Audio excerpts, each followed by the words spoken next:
Hi and welcome to The Scoop. My next guest has made his mark through the leadership of several banking and government institutions. As Regional Director of the African Development Bank, he oversees a total portfolio size of more than $5 billion US.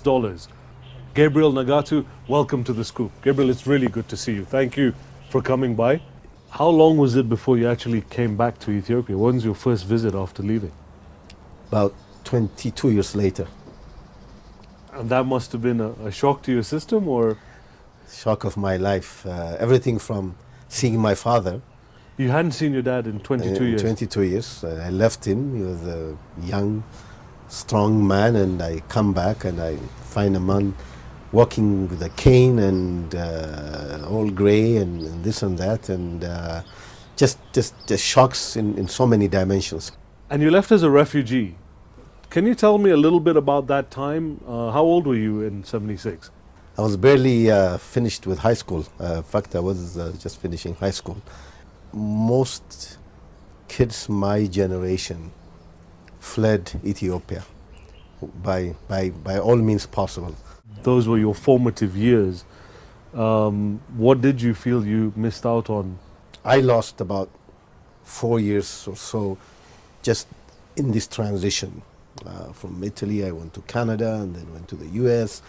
Tuition was something we couldn't afford, so I used to drive taxi in the summer and save some money and then go to university. But future leaders, where do you see them coming from? I mean, are the educational institutions developing enough on the continent that we're developing good leaders? This is going to be a continent where IT is going to be such a defining tool. Our economies will be IT enabled. Even our politics, our elections will be, mobiles monitoring elections outcomes and so on. Through it, we'll get a democratic continent. And when you get democracy, you get innovation. When you get innovation, you get productivity. And when you get productivity, you get prosperity. The show is called The Scoop, Gabriel. Yes. So I need to ask you the scoop on your life, something that nobody else knows or very few people know that you can share with us. Well, it's a plan, but in the next couple of months, I am. Gabriel, thank you very much for coming. I really appreciate it. Yeah. I hope you enjoyed that No, very half much, as much as I did. It was a really interesting conversation.